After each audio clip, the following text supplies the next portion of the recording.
கொலோசியருக்கு எழுதின நிருபம்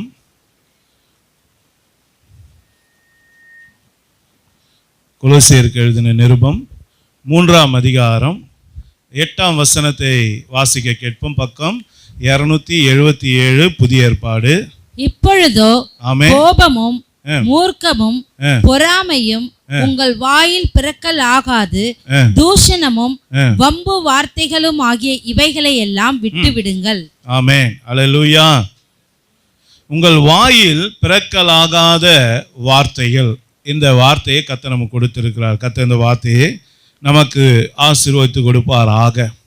அருமையான தேவனுடைய பிள்ளைகளே, கர்த்தர் பலவிதமான தேவ வார்த்தைகளை நமக்கு கொடுக்கிறார். நம்முடைய வாழ்க்கையில நாம கை கொள்ள வேண்டிய அநேக சத்தியங்களை இந்த இடத்துல கர்த்தர் நம்மோடு கூட பேசிக்கொண்டே வருகிறார் தொடர்ந்து.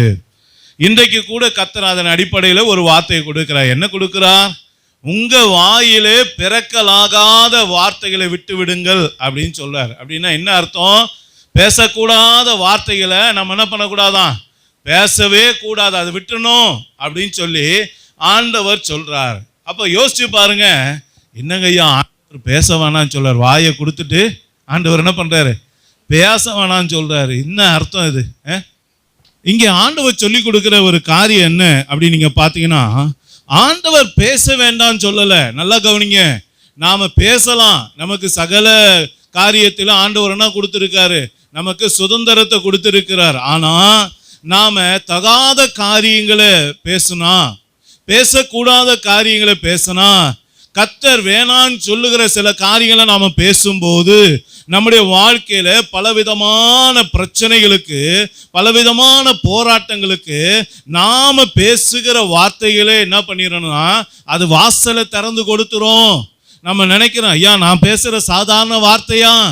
ஆமா, நம்ம பேசுற வார்த்தைக்கு என்ன இருக்கு, பலன் இருக்கு. கொஞ்சம் முன்னாடி தான் நம்ம என்ன சொன்னோம், நாம வாயை திறந்து அவங்கள ஆசீர்வதிச்சா நமக்கு என்ன உண்டு சொன்னோம், ஆசீர்வாதம் உண்டு. ஏன்னா ஆண்டவர் நம்ம வாயில என்ன வச்சிருக்காரு, அதிகாரத்தை வச்சிருக்காரு, வல்லமையை வச்சிருக்காரு.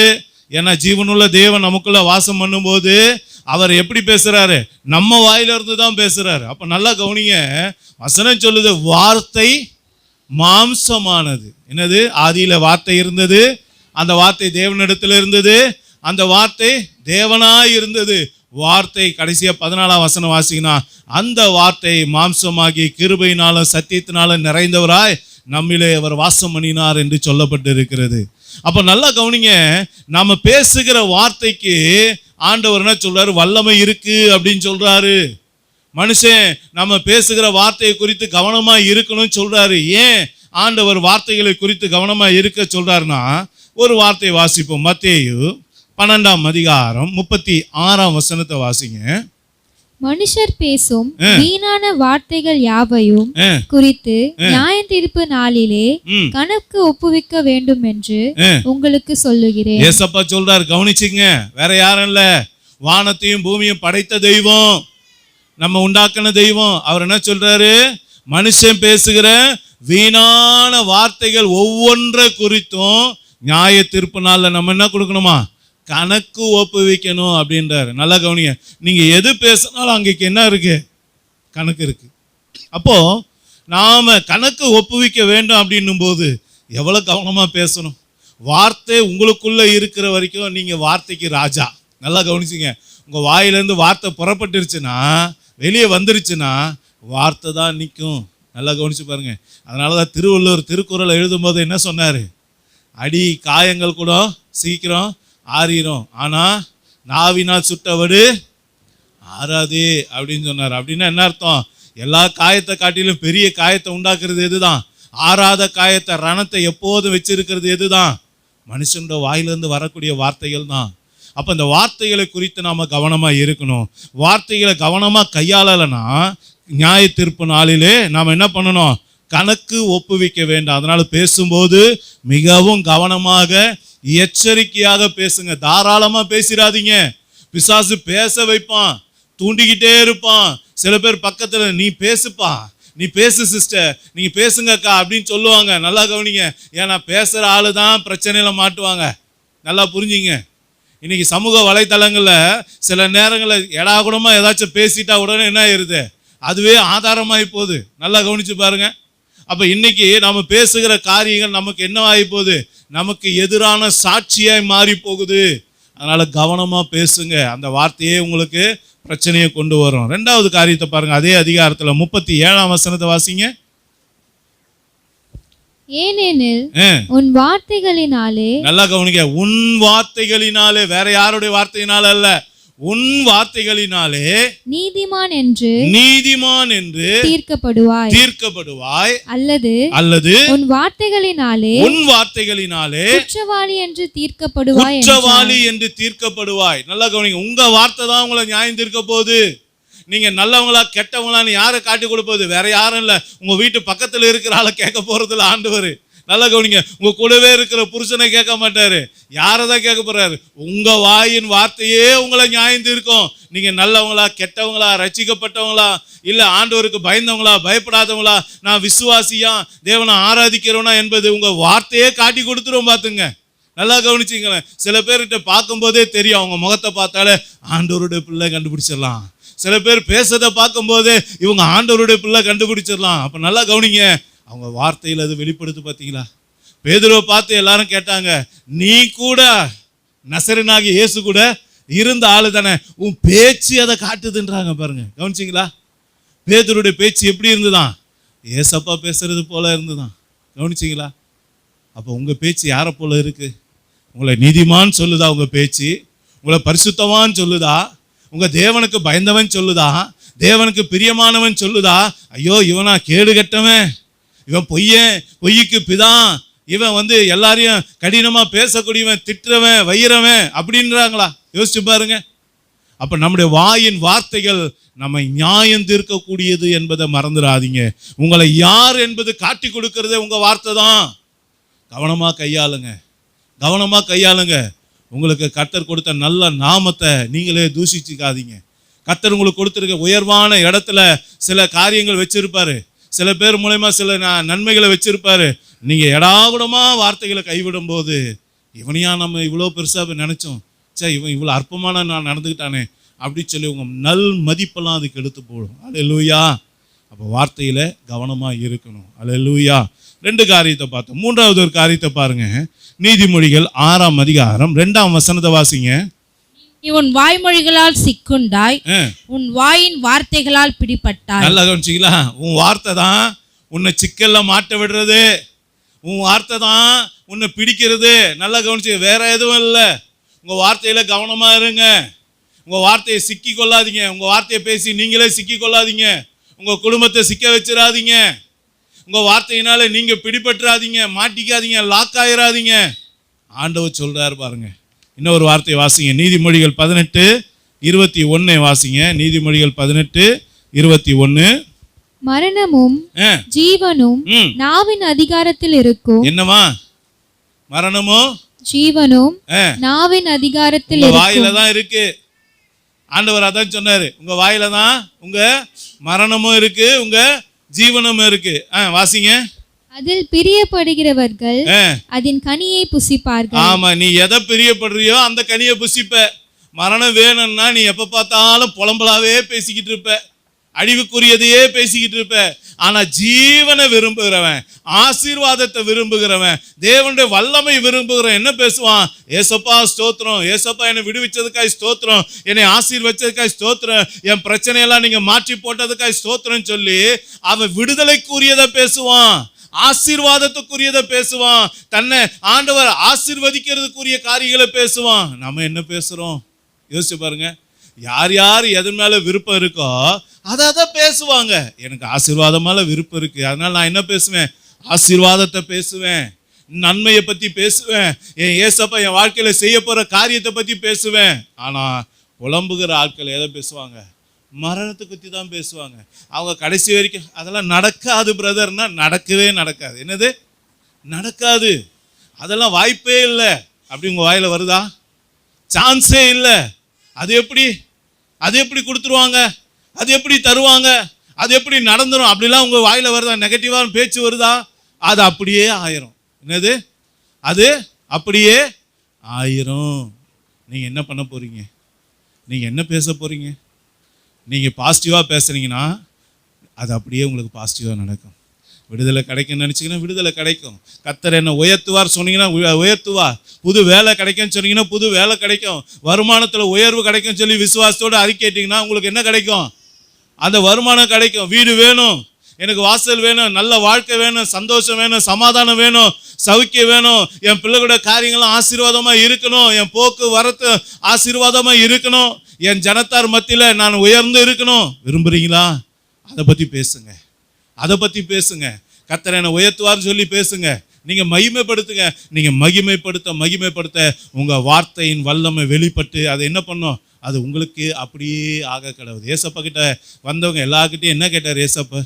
நான் உனக்கு என்னப்பா செய்யணும்னு கேட்டார். என்னது? நான் என்னப்பா செய்யணும்னு கேட்டார். சாய்ஸ் யார்கிட்ட இப்போ கொடுத்துட்டாரு? நம்மகிட்டே கொடுத்துட்டாரு. உனக்கு என்ன வேணும் நீயே சொல்லுப்பா, அப்படி தானே கேட்டார். குருட்டு கண்ணு இருக்கிற ஆள் வந்தான். என்ன கேட்டாங்க? உனக்கு என்னப்பா செய்யணும்னு ஒன்று. அவன் என்ன சொன்னான்? ஆண்டவரே நான் பார்வை அடையணும். அப்போ ஆண்டவர் என்ன சொன்னார்? உன் விசுவாசத்தின்படி உனக்கு ஆக கடவுது. நீ என்ன கேட்டியோ அது அப்படியே உனக்கு ஆக கடவுது. அப்போ நீங்கள் நல்லா யோசிச்சு பாருங்க. குருட்டு கண்ணு உள்ளவன் அதுக்கு பதிலாக ஆண்டவரே எனக்கு இப்படி ஒரு வாழ்க்கை வேணும்னு கேட்டுருந்தா என்ன பண்ணியிருப்பாரு? கொடுத்துருப்பாரு. அல்லேலூயா. நீ எதை விரும்புகிறியோ அதை அப்படியே பெற்றுக்கொள்ள உன் மன விருப்பத்தின்படி கொடுக்கிற தேவனவர். அப்போ நல்லா கவனிங்க. நீங்கள் எந்த கனி வேணும், எந்த ஆசீர்வாதம் வேணும்னு நினைக்கிறீங்களோ அதை பற்றி பேசுங்க. இந்த உலகத்தார் கண்ணாபின்னான்னு பேசுவாங்க. நாம் அப்படி பேசக்கூடாது. நம்ம ஏசப்போட பிள்ளைங்க. நாம் எப்படி தான் பேசணும்? இயேசு என்னை விடுவிப்பா. ஒரு பிரச்சனை வருதா? இயேசு நிச்சயம் காப்பாற்றுவார். ஒரு விபத்தில் சிக்கிட்டீங்களா? கவலைப்படாதீங்க, ஏசப்பா என்னை காப்பாற்றுவார், நிச்சயம் என்னை கைவிட மாட்டார் சொல்லுங்க. உடனே அங்கே வாசலை கத்த திறப்பார். சில அற்புதங்கள் நடக்கிறத நம்ம பார்ப்போம். சில உதவி செய்யக்கூடிய மக்கள் வருவதை நீங்கள் பார்ப்பீங்க. யாருக்கு? யார் விசுவாசத்தோடு சொல்கிறாங்களோ, ஏசப்பாவை மகிமைப்படுத்துகிற காரியத்தை பேசுகிறாங்களோ அவங்களுக்கு என்ன நடக்கும்? அற்புதங்கள் அதிசயங்கள் நடக்கும். அல்லேலூயா. ஆமாம். அப்போ நல்லா கவனிங்க. 4 காரியத்தை பார்த்தோம். நாம் வார்த்தையை ஏன் கவனமாக கையாளணும்? 1, நாம் கணக்கு ஒப்புவிக்கணும். 2வது, அதை நம்மளை நியாயம் திருத்துறோம். 3வது, நாம் அதனால் சிக்கிக்குவோம், பிடிபட ஆரம்பிச்சிருவோம். 4வது, அதன் கனியை நாம் புசிப்போம். நாம் என்ன வார்த்தையை சொல்கிறோமோ அதுதான் நம்ம வாழ்க்கையில் நடக்கும். நல்லா கவனிச்சிங்களா? அப்போ 4 காரியத்தை சொன்னார். அப்போது இன்னைக்கு நாம் என்ன பேசக்கூடாது? ஆண்டவர் ஏன் இந்த வார்த்தையை கொடுத்தார்? எதை பேசக்கூடாதுன்னு சொல்கிறாரு பார்ப்போமா?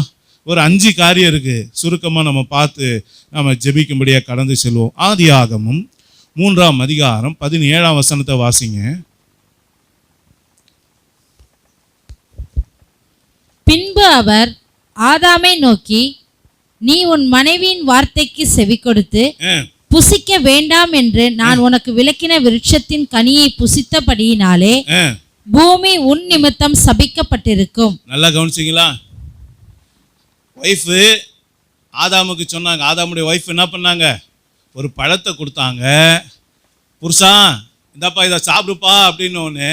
அவர் என்ன பண்ணிட்டாரு? சாப்பிட்டுட்டாரு. இப்போ ஆண்டவர் என்ன கேள்வி கேட்டார்? நல்லா கவனிச்சு பாருங்க. நான் உன்னை புசிக்க வேண்டாம் என்று சொன்னேன், கனியை நீ எப்படி புசிக்கலாம் அப்படின்னு கேட்டார். நல்லா கவனிச்சிங்களா? அப்போது நம்ம வாயிலிருந்து புறப்படக்கூடாத வார்த்தை என்னன்னா, தேவன் வேண்டான்னு சொல்கிற காரியத்தை, தேவன் இதை செய்யாத, இதை பண்ணாத அப்படின்னு சொல்கிற காரியத்தை நாம் யார் சொன்னாலும் பண்ணக்கூடாது. என்னது?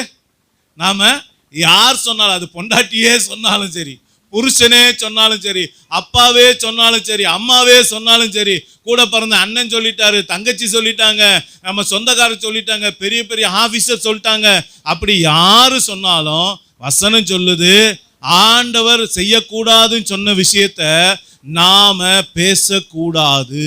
நல்லா கவனிச்சுங்க. மனைவி இந்தாமா புசின்னு சொன்ன வார்த்தைக்கு என்ன பண்ணிட்டாரு?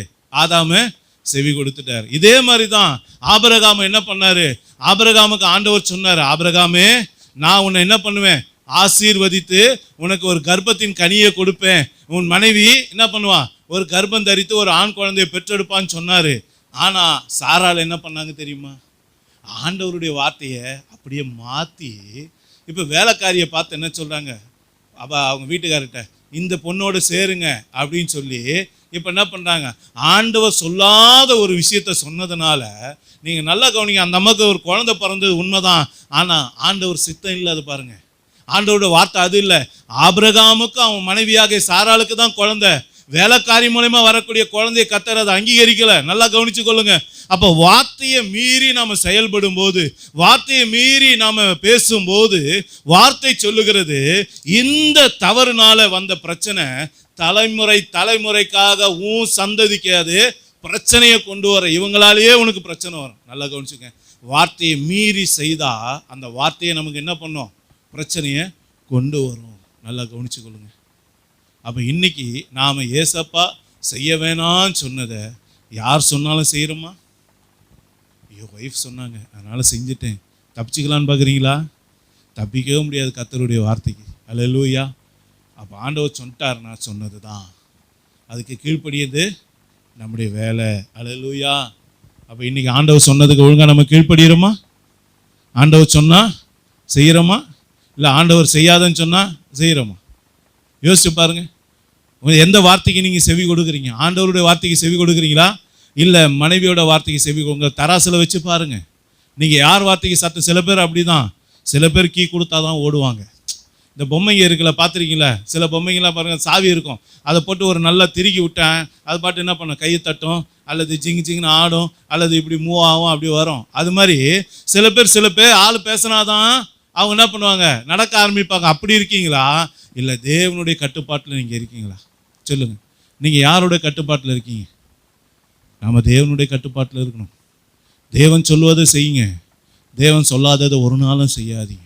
பேசாதேன்னு சொன்னால் பேசாதீங்க, அந்த இடத்துல இருக்காதுன்னு சொன்னால் இருக்காதீங்க, அங்கே உட்காராதன்னு சொன்னால் உட்காராதீங்க. அந்த பழக்க வழக்கம் உனக்கு வேண்டான்னு சொன்னால் அதை விட்டுருங்க. அதை மீறி அங்கே இருந்தால் வசனம் சொல்லுது பாருங்க, ஆதாம் அந்த தவறை செய்தான், அதனால அவன் நிமித்தம் பூமி சபிக்கப்பட்டது அப்படின்னு வசனம் சொல்லுது. சாபம் கூட சில நேரத்தில் வந்துடுது பாருங்க, ஆண்டவருடைய வார்த்தைக்கு மீறி நடந்தா. கவனிச்சு பார்த்தீங்களா? ஆதாம் தான் பண்ணான், மீறி பொண்டாட்டி பேசினதை வார்த்தை கேட்டான். ஆண்டவருடைய வார்த்தை காட்டிலும் பொண்டாட்டி வார்த்தை இப்போ பெருசாக போச்சு. சில பேருக்கு அப்படி தான், பிள்ளையோட வார்த்தை பெருசாக இருக்கும். யோசிச்சு பாருங்க. அப்படியா? ஆண்டவரை காட்டிலும் யாரையுமே அதிகமாக நேசிக்கிறீங்களோ? யோசிச்சு பாருங்க. ஆண்டவர் காட்டிலும் அதிகமாக யாரையும் நேசிக்கிறீங்களோ?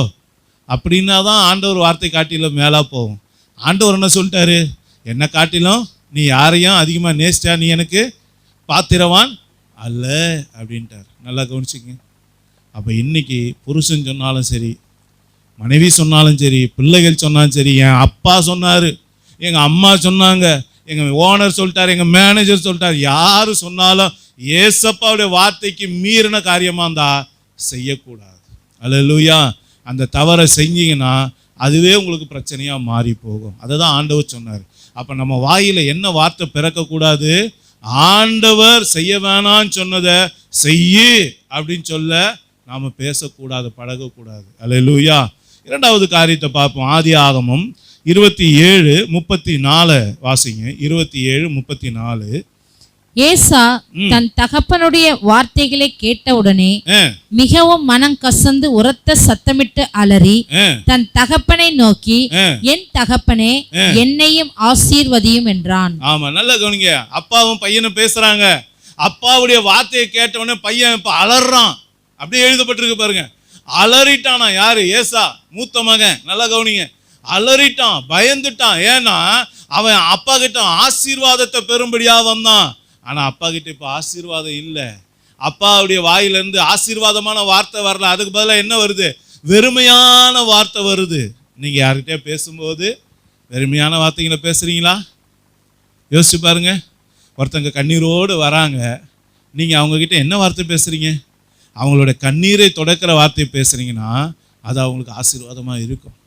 பிரச்சனையோடு வரவங்க, ஏசப்பா உங்களை விடுதலை ஆக்குவார் சிஸ்டர், பிரதர் உங்களை ஏசப்பா விடுதலை ஆக்குவார் சொன்னீங்கன்னா அந்த வார்த்தை அவங்களுக்கு பிரயோஜனமாக இருக்கும். ஆனால் நாம் என்ன வார்த்தை பேசுகிறோம்?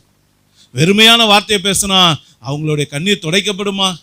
இந்த ஏசாவுடைய கண்ணீர் துடைக்கப்படல. அப்பா தான் பேசுகிறார், சொந்த அப்பா தான், தன்னை பெத்தெடுத்த அப்பா தான், தேவனால் ஆசீர்வதிக்கப்பட்ட அப்பா தான். ஆனால் அந்த அப்பாவே இப்போ பேசுகிற வார்த்தை பிள்ளைக்கு எப்படி ஆகிப்போச்சு?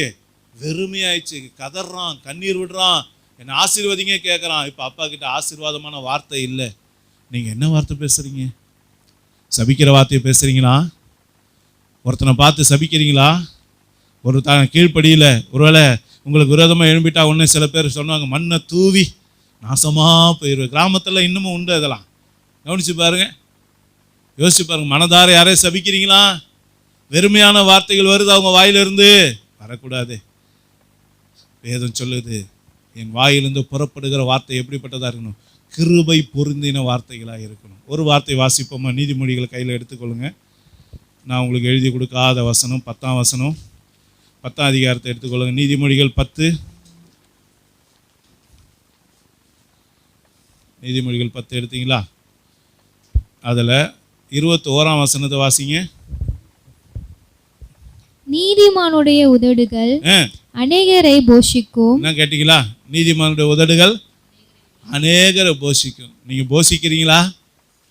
உங்ககிட்ட வந்தால் ஆறுதல் கிடைக்கும், வந்தால் அவங்கள துக்கப்படுத்தி அனுப்பிச்சிடுறீங்களோ? யோசிச்சு பாருங்க.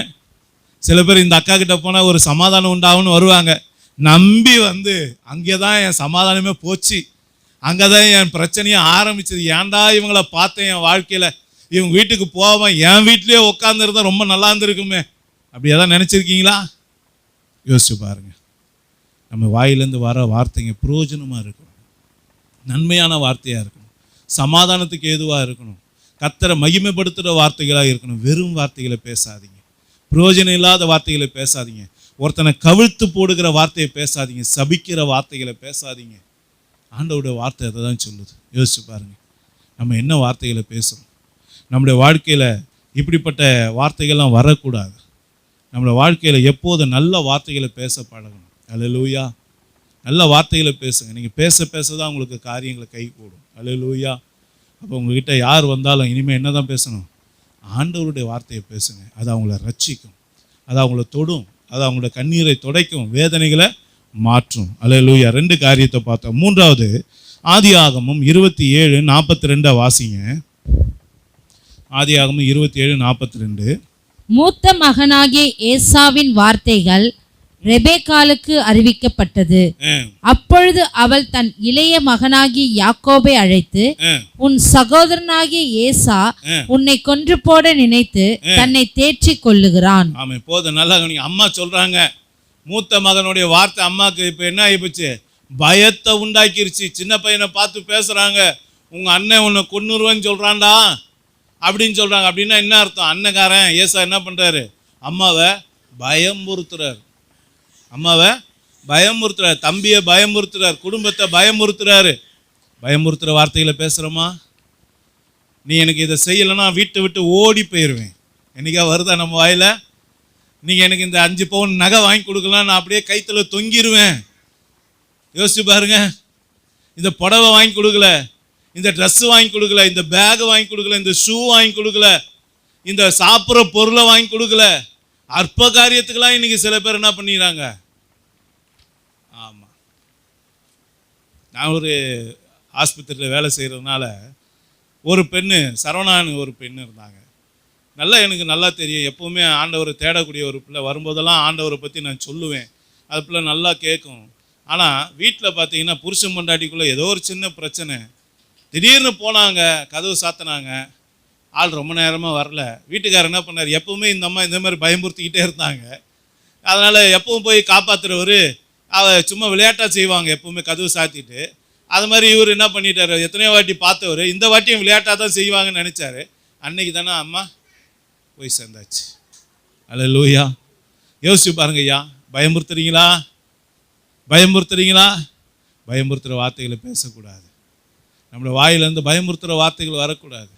நான் உங்களை அப்படி பண்ணிடுவேன், இப்படி பண்ணிடுவேன் பாருங்க, இல்லை.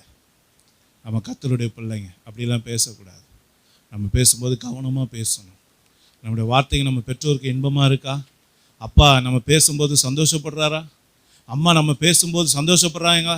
என் பிள்ளை எப்போ பேசுவான் அப்படின்னு உங்கள் பேச்சுக்கு அவங்க காத்திருக்கிறாங்களா? நீங்கள் அவங்களோடு சேர்ந்து உட்காந்து பேசுகிறீங்களா குடும்பத்தோடு? யோசிச்சு பாருங்க. உங்கள் வார்த்தைகள் எப்படி இருக்குது? பயமுறுத்துகிற வார்த்தையாக இருக்கா? மகிழ்ச்சியை உண்டாக்குற வார்த்தையாக இருக்கா? யோசிச்சு பாருங்கள். அப்போ இன்றைக்கி அருமையான தேவனுடைய பிள்ளைகளை, இன்றைக்கி நாம் பேசுகிற வார்த்தைகள் பயமுறுத்தக்கூடாது. சில பேர் அப்படி தான் பாருங்கள். இஸ்ரவேல் ஜனங்க கானான் தேசத்துக்கு வேவு பார்க்க 12 பேர் அனுப்புனாங்க. நல்லா கவனிங்க. அவங்க நல்லா சுற்றிக்கிட்டுலாம் பார்த்துட்டு வந்துட்டு 10 பேர் என்ன பண்ணாங்க, துர்ச்செய்தியை கலப்புனாங்க. துர்ச்செய்தியை கலப்பின உடனே ஒட்டுமொத்த ஆட்களும் 20 லட்சம் பேர் என்ன பண்ணிட்டாங்க, அப்படியே ஒப்பாரி வைக்க ஆரம்பிச்சிட்டான் பார்த்துங்க. இவன் பாட்டு இஷ்டத்துக்கும் சொல்றான், நான் அங்கே போனேன், அங்கே பார்த்தா இவ்வளோ பெரிய ஆளெல்லாம் இருந்தான், ராட்சசன் இருந்தான், அவன் பார்வைக்கு நான் வெட்டுக்கிளியே போல இருந்தேன், அவங்கெல்லாம் பயங்கர பொல்லாத மனுஷனாகிறாங்க, அப்படி இப்படின்னு சொல்லி துர்ச்செய்தியை கலப்பின உடனே மொத்த ஜனமும் என்ன ஆயிடுச்சு, வெக்ஸ் ஆயிட்டாங்க பாருங்க. அவ்வளோதான். இப்போ வாக்குத்தத்தம் பண்ணப்பட்ட பூமிக்கு நோக்கி போனவன் இப்போ நான் திரும்ப அடிமையாக போனாலும் பரவாயில்லை அப்படின்னு ஆயிட்டான். நம்ம பயமுறுத்துகிற வார்த்தைகளை பேசுனா சில பேர் என்ன பண்ணிடுவாங்க, திடனற்று போயிடுவாங்க. ஸ்ட்ராங்காக இருப்பாங்க சில நேரங்களில். ஆனால் இந்த மாதிரி ஆளுகிட்ட, பயமுறுத்துகிற ஆளுகிட்ட பேசுகிறாங்கன்னு வச்சுங்களேன், அவ்வளோதான், அவங்க ஸ்ட்ராங்கில் என்ன பண்ணிடும், போயிடும். அதான் சொல்ல பாருங்க, சில பேர் வந்து நம்மளை என்ன பண்ணிடுவாங்க, வீக் ஆக்கிடுவாங்க. ஆனால் சில பேர் நம்மளை ஸ்ட்ராங் ஆக்குவாங்க.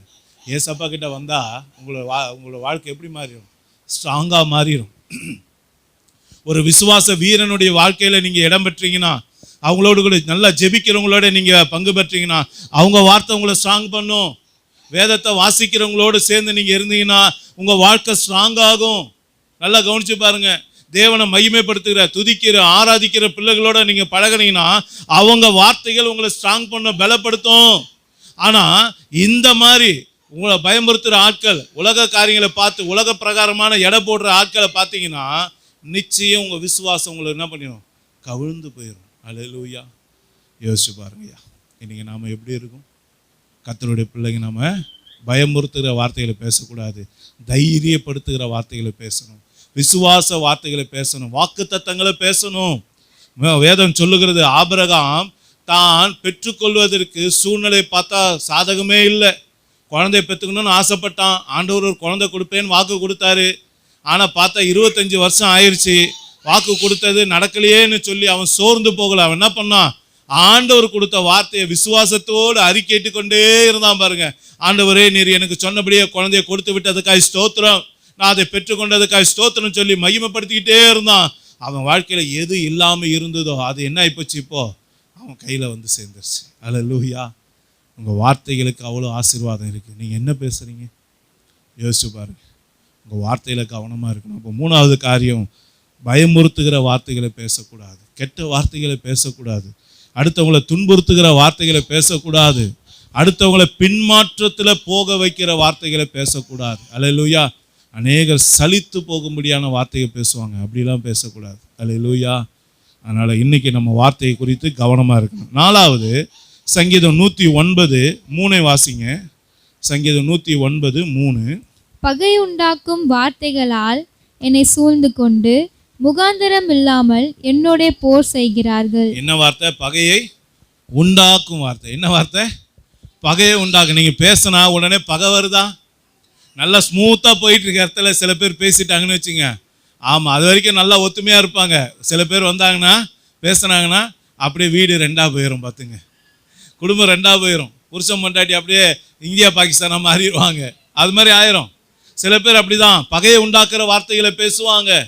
சில நேரங்களில் நம்ம நல்ல வார்த்தை பேசினா கூட சில நேரம் எப்படி ஆயிரும்னா பகையாக மாறிடும். ஏன் அப்படின்னு கேட்டிங்கன்னா, இப்போ யோசேப்பை எடுத்துங்க. வேதத்தில் சொல்லப்பட்டிருக்க யோசேப்பு என்கிறவன் தேவனுடைய பிள்ளை. அந்த தேவனுடைய பிள்ளைக்கு கர்த்தர் ஒரு சொப்பனத்தை கொடுத்தாரு. என்ன கொடுத்தாரு? நான் உன்னை பெரிய அதிபதியாக மாற்றுவேன் அப்படின்னு சொல்லி ஒரு சொப்பனத்தை கொடுத்தாரு. உன் சகோதரெல்லாம் உன்னை வணங்குவாங்க, உன் அண்ணன் தம்பிகள்லாம் வந்து என்ன பண்ணுவாங்க, உங்ககிட்ட வணங்கி நிற்பாங்க, உன்னை அதிபதியாக நான் உயர்த்துவேன் அப்படின்னு சொன்னார். இவன் என்ன பண்ணிட்டான், வெகுளித்தனமா ஆண்டவர் கொடுத்த சொப்பனத்தை அப்பா கிட்டேயும் அம்மா கிட்டேயும் கூட பிறந்த அண்ணன்கிட்டையும் சொன்ன உடனே இப்போ அண்ணனுங்களுக்கெல்லாம் என்ன வந்துருச்சு, கோபம் வந்துருச்சு. பாருங்க, அந்த வசனத்தை வாசிப்போமா? ஆதியாகமம் 37:8 வாசிங்க.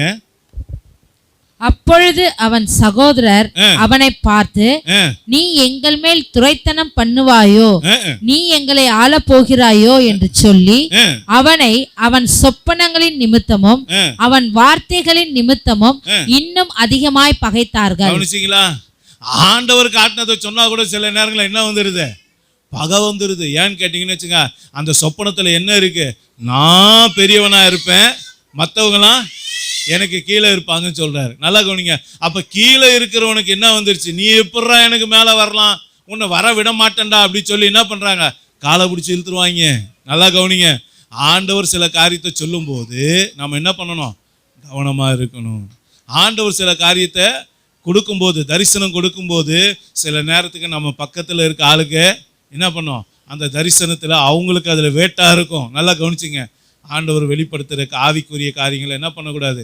மற்றவங்களோட ஆண்டவர் சித்தம் இல்லாமல் ஷேர் பண்ணக்கூடாது. அல்லேலூயா. யோசிச்சு பாருங்கள், நாம் எப்படி இருக்கோம்? ஆவிக்குரியங்களை போய் எல்லாத்தையும் உளர்றோமா?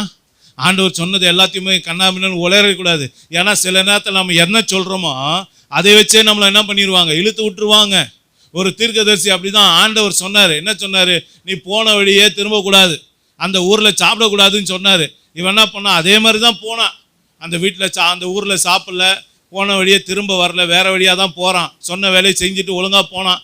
ஆனால் அவங்கிட்ட ஆண்டவர் சொன்னார் பாருங்க, நீ போன வழியாக திரும்பக்கூடாது, அங்கே எதுவும் சாப்பிடக்கூடாது அப்படின்னு ஆண்டவர் என்கிட்ட சொன்னாருன்னு சொன்ன அந்த விஷயத்தை சொல்லிட்டான். நல்லா கவனிங்க. இந்த சீக்கிரட்டை சொன்னவொடனே அந்த ஊரில் இருக்க ஒரு வயதான ஒரு தீர்க்கதரிசி என்ன பண்ணுறாரு? இந்த விஷயத்தை கேள்விப்பட்டு அவரை சந்திக்க வர்றாரு. இப்போ தான் என்கிட்ட ஆண்டவர் பேசினார், உன்னை வீட்டுக்கு கூப்பிட்டு வர சொன்னார், உனக்கு சாப்பிட கொடுக்க சொன்னாருன்னு. இவன் என்ன பண்ணான்? அவர் பார்க்குறான், வயசானவர், அவரை நம்மளை போல ஒரு தீர்க்கதரிசி, அவரும் ஆண்டவருடைய வார்த்தையை பேசுகிறவர்னு என்ன பண்ணிட்டான்? நம்பி போனால் ஆண்டவர் அந்த பொய் சொன்ன தீர்க்கதரிசி மூலயமாவே என்ன பண்ணார்? இப்போ பேச ஆரம்பிச்சாருன்னு. நான் உங்ககிட்ட என்ன சொன்னேன்? போன வழியாக திரும்பக்கூடாது சொன்னா இல்லையா? அங்கே எதுவும் சாப்பிடக்கூடாது சொன்னல, நீ எப்படி சாப்பிடலாம் அப்படின்னு சொல்லி அங்கேயே ஆண்டவர் அவனை அடித்தார். நல்லா யோசிச்சு பாருங்க. சில பேர் இப்படி தான் நம்ம தரிசனம் நிறைவேற விடாமல் தடுத்துருவாங்க. நல்லா கவனிச்சு பாருங்க. சொப்பனை நிறைவேற விடாமல் தடுத்துருவாங்க. நல்லா கவனிச்சிங்க. காலை வாரி இழுத்துருவாங்க. ஆண்டவர் கற்றுக் கொடுக்குற ஆவிக்குரியவங்களை கர்த்தருடைய சித்தம் இல்லாத ஆட்களோட ஷேர் பண்ணக்கூடாது. நல்லா புரிஞ்சு கொள்ளுங்க. ஆவிக்குரியதை எப்படி பண்ணணும்? ஆண்டவர் யாருக்கு வெளிப்படுத்த சொன்னார், யார்கிட்ட கேட்க சொல்கிறாரோ அவங்கள தவிர மற்ற யாருக்கிட்டையும் அதை என்ன பண்ணக்கூடாது? பேசக்கூடாது, சொல்லக்கூடாது. சொன்னா சில நேரத்தில் அதில் பகவர் அண்ணனே நமக்கு குடியை வெட்டுவாங்க, கூட இருக்க ஆளை நமக்கு என்ன பண்ணுவாங்க? பகையை உண்டாக்குவாங்க. வேண்டாம், கவனமாக இருங்க. சில ரகசியமாக இருந்தால் தான் ஆசீர்வாதம். நல்லா கவனிச்சுக்கோங்க.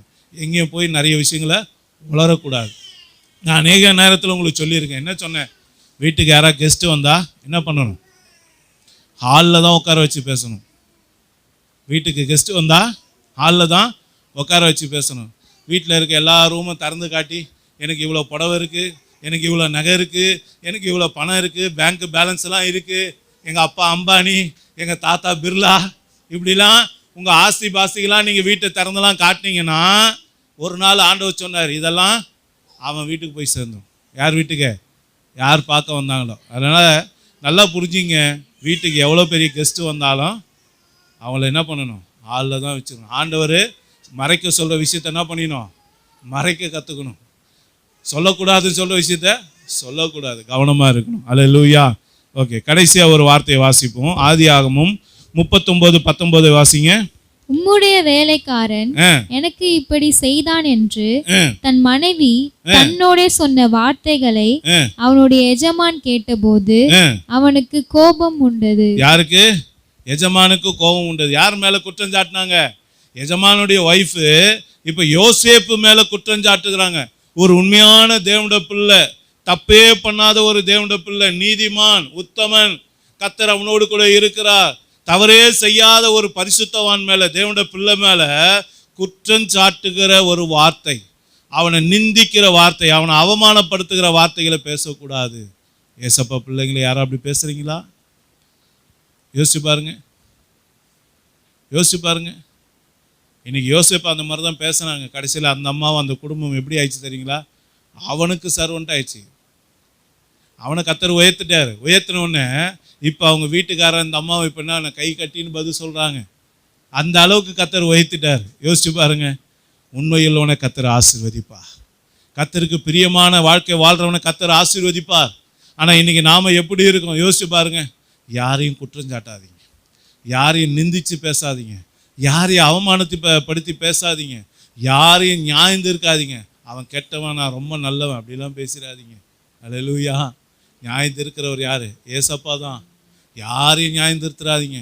அவன் இப்படி ஆயிடுவான், இப்படி ஆயிடுவான், அவன் சிந்தை இப்படி, அவன் குணம் இப்படி, அவன் நடக்க இப்படி இல்லைங்க. ஆண்டவருடைய பிள்ளைங்க யாரையும் நியாயம் இருக்கக்கூடாது, குற்றம் சாட்டக்கூடாது. ஏன்னா நாம் எந்த குற்றம் சாட்டினாலும் நமக்கு என்ன நடக்கும்? நமக்கும் அதுதான் நடக்கும். நீங்கள் மன்னிச்சிங்கன்னா உங்களுக்கு மன்னிப்பு உண்டாகும். நீங்கள் இரக்கம் பாராட்டிங்கன்னா உங்களுக்கு இரக்கம் உண்டாகும். அதே போல் நீங்கள் யாரையா நிந்திச்சு பேசுனீங்கன்னா உங்களுக்கு என்னதான் வரும்? நிந்தையும் அவமானம் வரும். நீங்கள் யாருக்கா பொய் சாட்சியா செய்யாத தப்பை இவன் செஞ்சான்னு பொய்யா சொன்னீங்கன்னா உங்களுக்கு அதே தான் என்ன பண்ணும்? நடக்கும். அதனால் உள்ளதை உள்ளதென்றும் இல்லதை இல்லதென்றும் பேசணும். அதனால் கர்த்தருடைய பிள்ளைங்களை பொய் குற்றச்சாட்டு சாட்டக்கூடாது. தேவனுடைய பிள்ளைக்கு விரோதமாக யாரும் எழும்பக்கூடாது. அல்லேலூயா. 5 காரியங்களை என்ன பார்த்தோம்? 1, ஆண்டவர் சொல்லாததை, அதாவது செய்யக்கூடாதுன்னு சொன்னதை நம்ம என்ன பண்ணக்கூடாது? பேசக்கூடாது. அதுக்கு எதிராக பேசக்கூடாது. 1. 2வது, வெறுமையான வார்த்தைகளை பேசக்கூடாது. 3வது, பயம் பொறுத்துகிற வார்த்தைகளை பேசக்கூடாது. 4வது, பகையை உண்டாக்குற வார்த்தைகளை பேசக்கூடாது. 5வது, தேவனுடைய பிள்ளை குற்றம் சாட்டி பேசக்கூடாது. அல்லேலூயா. நம்ம எல்லாரும் கண்களை மூடுவோமா? எல்லாரும் எழும்பி நின்று கண்களை மூடி கர்த்தர் கொடுத்த வார்த்தைக்காக முதலாவது நம்ம ஏசப்பாவுக்கு நன்றி செலுத்துவோமா? எல்லாரும் அவருக்கு நன்றி செலுத்துக்க. இன்றைக்கி நாம் எதை பேசணும் எதை பேசக்கூடாதுன்னு ஏசப்பா சொல்லி கொடுத்துருக்கிறார். எல்லாத்த பற்றியும் ஆண்டவர் சொல்கிறார். இன்றைக்கி பேசக்கூடாத காரியங்களை குறித்து பேசுகிறார். என் பிள்ளைங்க பிரச்சனையில் மாட்டிக்கக்கூடாதுன்னு விரும்புகிறாரு. இங்கே யாரோ ஒருத்தங்க வார்த்தைகள் சரியில்லை. அது ஒருத்தராக இருக்கலாம், இல்லை இங்கே இருக்கிற எல்லாருமா கூட இருக்கலாம்.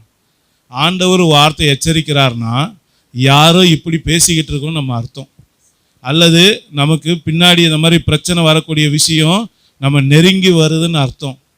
அப்போ இதுக்கு நம்மளை தப்பு வைக்கிறதுக்காக ஆண்டவர் நம்மளோடு பேசுகிறார். இனிமே ஆண்டவர் பேசாததை பேசவே கூடாது. அல்லேலூயா. ஆண்டவர் செய்யக்கூடாதுன்னு சொன்னார்னா செய்யின்னு சொல்லுவீங்களா? அப்படி சொல்லக்கூடாது. ஏவாள் அப்படி தான் சொன்னான். கடைசியில் ஒட்டுமொத்த உலகத்திலும் சாபத்தில் கொண்டு வந்து நிறுத்திட்டாங்க. சில சாபங்கள் நம்முடைய வார்த்தையினால் வரும். கவனமாக இருங்க. உங்கள் வார்த்தை எப்படிப்பட்டது? ஆண்டவர் வார்த்தைக்கு எதிராக பேசாதீங்க. ஆண்டவர் சொன்னதுக்கு மாறாக பேசாதீங்க. ஆண்டவரை எதிர்த்து பேசாதீங்க. ஆண்டவருடைய வார்த்தைக்கு எதிராக பேசாதீங்க. ஆண்டவர் கொடுத்த சத்தியத்துக்கு எதிராக பேசாதீங்க. பேசுனீங்கன்னா கர்த்தர் உங்கள் வாயை கட்டி போடுவார். வேண்டாம். உங்களை ஒப்பு கொடுப்பீங்களா? வாயின் வார்த்தைகளை குறித்து கவனமாக இருங்க. நீங்கள் நல்ல விஷயங்களை பேசினா உங்கள் வாழ்க்கை ஆசீர்வாதமாக இருக்கும். எனக்கு ஆசீர்வாதம் வேணும், நன்மை வேணும், நான் நல்லா இருக்கணும், என் பிள்ளை நல்லா இருக்கணும், என் குடும்பம் நல்லா இருக்கணும், நான் நல்லா ஆசீர்வாதத்தோடு இருக்கணும், சந்தோஷமாக சமாதானமாக இருக்கணும், நன்மையால் நிரப்பப்படணும் அப்படின்னு நீங்கள் விரும்புனீங்கன்னா நல்லதை பேசுங்க. தகாதவைகளை பேசாதீங்க. கர்த்தர் நமக்கு சொல்லிக் கொடுக்கிறார். நீங்கள் என்ன தீர்மானம் பண்ண போறீங்க? பயமுறுத்த போறீங்களா? யாரையா பயமுறுத்த போறீங்களா? யாரையும் குற்றம் சாட்டுறாங்களா இருக்கீங்களா? எப்பவுமே நான் கரெக்டு, நீ தான் சரியில்லை, உன்னால தான் இந்த பிரச்சனை வந்ததுன்னு நிந்திச்சு பேசுறீங்களா? இல்லைங்க. கர்த்தர் அதை பார்க்கிறார். கர்த்தருக்கு இப்படிப்பட்ட பேச்செல்லாம் பிடிக்கவே பிடிக்காது. கர்த்தர் யாரையும் குற்றப்படுத்துகிற தேவன் அல்ல. ஏசப்பா சொல்லி கொடுக்கிறாரு, நம்ம பரிசுத்தமாய் வாழணும், நல்லபடியா பேசணும், நல்லபடியா பழகணும், என் வார்த்தைகள் நல்ல வார்த்தைகளாக இருக்கணும். இன்னைக்கு நம்ம எப்படி பேசிக்கிட்டு இருக்கோம் யோசிச்சு பாருங்க. என் வாயிலிருந்து வர வார்த்தை கெட்ட வார்த்தையா இருக்கா? தூஷிக்கிற வார்த்தையா இருக்கா? அடுத்தவனை குற்றம் சாட்டுகிற வார்த்தையா இருக்கா? கண்ணீரோடு வருகிற பிள்ளைங்களோட கண்ணீரை நான் துடைக்கிற வார்த்தைகளை பேசுகிறேனா? துக்கத்தோடு வருகிற பிள்ளைகளோட துக்கத்தை ஆற்றுகிற மருந்துள்ள வார்த்தையை நான் பேசுறேனா? என்கிட்ட பேசினா அவங்க சந்தோஷப்படுறாங்களா? என்கிட்ட பேசும்போது ஏசப்பாவை அவங்க அறிந்து கொள்றாங்களா? ஏசப்பாவுடைய அன்பை அவங்க பெற்றுக்கொள்றாங்களா? நான் ஜெபிக்கும் போது அந்த குடும்பத்தில் அற்புதம் நடக்குதா? நான் சொல்லுகிற வார்த்தைகள் அவங்க வச்சுக்குதான்? என் வீட்டில் என்ன பேசுறேன்? என் போன்ல நான் என்ன பேசிக்கிட்டு இருக்கேன்? என் ஆபீஸ்ல நான் எப்படி பேசிக்கிட்டு இருக்கேன்? என் நண்பர்களோடு நான் என்ன பேசிக்கிட்டு இருக்கேன்? என் குடும்பத்தோடு நான் எப்படி பேசிக்கிட்டு இருக்கேன்? யோசிச்சு பாருங்க. உங்க வார்த்தை மாறட்டுமே. உங்க வார்த்தை நல்ல வார்த்தையை மாறட்டுமே. ஆசீர்வாதமான வார்த்தையை மாறட்டுமே. உங்க வாயை கர்த்தருடைய கரத்துல ஒப்பு கொடுப்பீங்களா? உங்க நாவை கர்த்தருடைய கரத்துல ஒப்பு கொடுப்பீங்களா? வேதவசனம் சொல்லுகிறது, நாவும் நெருப்பு தான் சொல்லப்பட்டிருக்கு. நாவும் நெருப்பு தான். அது காட்டையே கொளுத்திடுவது போல, நெருப்பு காட்டை கொளுத்துவது போல நம்ம வாயிலிருந்து வரக்கூடிய வார்த்தைகள் நம்ம ஆயுள் சக்கரத்தையே கொளுத்தி விடும். நம்ம வாயிலிருந்து ஆசீர்வாதமான வார்த்தை தான் வரணும், சபிக்கிற வார்த்தையை வரக்கூடாது. தீர்மானம் பண்ணுங்க. யார் என்ன சபிச்சாலும் நான் சபிக்க மாட்டேன். யார் என்ன திட்டினாலும் நான் திட்ட மாட்டேன். யார் கோபமா என்கிட்ட பேசினாலும் நான் கோபமா பேச மாட்டேன். நான் கர்த்தருடைய நாமத்தை மகிமைப்படுத்துவேன். நான் கர்த்தரை உயர்த்துவேன். கர்த்தருடைய வசனத்தின் பக்கமாய் நான் நிற்பேன். என் ஆண்டவர் சொல்லிக் கொடுத்த வார்த்தையே நான் பேசுவேன், அப்படியே நடந்து கொள்ளுவேன். சில பேர் இப்படிதான் வீட்டுக்காரர்கிட்ட பேசி வீட்டுக்காருக்கும் அவங்களுக்கும் பிரச்சனையை உண்டாக்கிறாங்க. சில பேர் இப்படிதான் அக்கம் பக்கத்து வீட்டில் பேசி பக்கத்தில் இருக்கிற நண்பர்களை அவங்க கெட்டவங்களா மாத்திக்கிறாங்க. சில பேர் ஆபீஸ்ல இப்படிதான் ஓனர்கிட்ட மேனேஜர்கிட்ட எல்லாம் பேசி ஏடாகுடமா பேசி பேசக்கூடாததை பேசி அவங்க மதிப்பை கெடுத்துக்கிறாங்க. சில நன்மை வரதா இருந்திருக்கும், நம்ம பேச்சு அதை கெடுத்துரும். சில ஆசீர்வாதம் வரதா இருந்திருக்கும், நம்ம பேச்சு அதை அப்படியே கெடுத்து போட்டுரும். சில வாசலை கத்த நமக்கு திறக்கலான்னு இருந்திருப்பாரு, நம்ம வார்த்தையே அதை அடைச்சிரும். பாருங்க, ஒருவேளை நம்ம வாழ்க்கையில அநேக ஆசீர்வாதங்கள் தள்ளி போறதுக்கு இதுதான் காரணமா பாருங்க. உங்க வாழ்க்கையில நடந்த எல்லா விஷயத்தையும் கொஞ்சம் யோசிச்சு பாருங்க. சில உதவிங்க வர்றது போல இருந்தது, அது வந்துதான் இல்ல தடைப்பட்டுச்சா? சில நன்மை வரதா இருந்தது, அதை தடைப்பட்டுச்சா? உங்க வார்த்தை ஒருவேளை அதுக்கு காரணமா? உங்க பேச்சு ஒருவேளை காரணமா? கர்த்தர் வாயின் வார்த்தைகளை சுத்திகரிக்க விரும்புகிறார். ஏன்னா வாயின் வார்த்தையில கர்த்தர் பலனை வச்சிருக்கார், ஜீவனை வச்சிருக்கார், அதுல ஆவி இருக்குது. அவர் சொல்ல ஆகும், அவர் கட்டளையில நிற்கும் என்று சொன்னார். என் அருமையான தேவ பிள்ளைய, வார்த்தை நியாயம் இருக்கும். வார்த்தை நம்மளை கட்டி போட்டுரும். வார்த்தை நம்மளை சிக்கலா மாட்டி விட்டுரும். வார்த்தை நம்மளை பிடிபட வைக்க வேண்டாம். நல்ல வார்த்தைகளை பேச ஒப்பு கொடுங்க. சில பேர் பேச தூண்டினாலும் பேசாதீங்க. ஆண்டவர் பேச சொன்னா மட்டும் பேசணும். சில இடங்கள்ல அமைதியா இருக்கணும். ஆண்டவர் அப்படிதான் எவ்வளோ கேள்வி கேட்டாங்க. ஏசப்பா ஒரு இடத்துல கூட வாயை திறக்கவே இல்லை பாருங்க. எங்க பேசணுமோ அங்க மட்டும்தான் பேசினார். எதை பேசணுமோ அதை மட்டும்தான் பேசினார். தேவையில்லாத காரியங்களை பேச மாட்டார். தாராளமா சில பேர் பேசுவாங்க, கண்ணா பின்னான்னு பேசுவாங்க, லொடலொடான்னு பேசுவாங்க. இல்ல, நீதிமானோ தன் ஆவியை அடக்கக்கூடியவன். வார்த்தைகளை அடக்கணும். வார்த்தைகளை குறித்து கவனமா இருக்கணும். வார்த்தைகளை கையாள தெரியும். ஒப்பு கொடுப்போமா? நம்ம ஒப்பு கொடுத்து ஜெபிப்போமா? எல்லாரும் ஒரு தீர்மானம் பண்ணுங்க. ஏசப்பா, இனிமே ஒழுங்கா நான் பேசுவேன்ப்பா. உங்க வார்த்தைக்கு எதிராக நான் பேச மாட்டேன்ப்பா. உங்க வார்த்தைகள் என்ன சொல்லுது அதை மட்டும் தான் நான் செய்வேன். நீங்க செய்ய வேணான்னு சொல்றதை நானும் செய்ய மாட்டேன். யாரையும் எங்க வீட்டு ஆட்கள் யாரையும் செய்ய விட மாட்டேன். ஒரு தீர்மானம் பண்ணுங்க. இனிமே நான் யாரையும் பயமுறுத்த மாட்டேன்பான்னு சொல்லி ஒரு தீர்மானம் பண்ணுங்க. வெறுமையா நான் பேச மாட்டேன். என் வாயிலிருந்து வரக்கூடிய வார்த்தை அற்புதத்தின் வார்த்தையா இருக்க என்னை ஒப்பு கொடுக்கிறேன். ஒப்பு கொடுப்போமா? ஒப்பு கொடுப்போமா? யாரையும் நிந்திச்சு பேச மாட்டேன். யாரையும் அவமானப்படுத்தி பேச மாட்டேன். ஒப்பு கொடுப்போமா? ஒப்பு கொடுப்போமா? ஆமீன். இயேசுவே, உம்மை நன்றியோடு ஸ்தோத்திரிக்கிறேன், துதிக்கிறேன். உடைய சமூகத்திலிருந்து வெளிப்பட்ட இன்றைய வெளியேறப்பட்ட இந்த சத்தியத்துக்காக உமக்கு நன்றி செலுத்துகிறேன் ஐயா. தேவரீர், எங்கள் வார்த்தைகளை நாங்கள் கவனமாக கையாள வேண்டும் என்பதற்காக இன்றைய தினத்தில் எங்களோடு கூட நீர் பேசின இந்த வார்த்தைகளுக்காக நன்றி செலுத்துகிறோம் அப்பா. கேட்ட வார்த்தைகளை கேட்ட தேவனுடைய பிள்ளைகளை ஆசீர்வதிங்க. அந்த வார்த்தைகளின்படி தன்னை கவனமாய் காத்துக்கொள்ள, பேச வேண்டிய இடத்துல கவனமாய் பேச, மரியாதை கொடுத்து பேச வேண்டிய இடத்துல மரியாதை கொடுத்து பேச, கர்த்தாவே தங்களுடைய பரிசுத்தத்தை காத்துக்கொள்ள, தங்கள் ஆவிக்குரிய ஜீவியத்தை காத்துக்கொள்ள கர்த்தர் பிள்ளைகளுக்கு கிருபை செய்வீராக. கர்த்தாவே, அவருடைய வார்த்தைகள் கிருபை பொருந்தின வார்த்தைகளாக இருக்கட்டும். அநேகரை போஷிக்கிற வார்த்தைகளா இருக்கட்டும். அநேகரை உயிர்ப்பிக்கிற வார்த்தைகளா இருக்கட்டும். அநேகரை ரட்சிக்கிற வார்த்தைகளா இருக்கட்டும். உங்க நாமம் அதன் மூலமாய் மகிமைப்படட்டும் ராஜா. தகப்பனே, நீர் அப்படியே செய்வதற்காய் ஸ்தோத்திரம். உங்க நாமத்தை மகிமைப்படுத்துவதற்காய் ஸ்தோத்திரம்.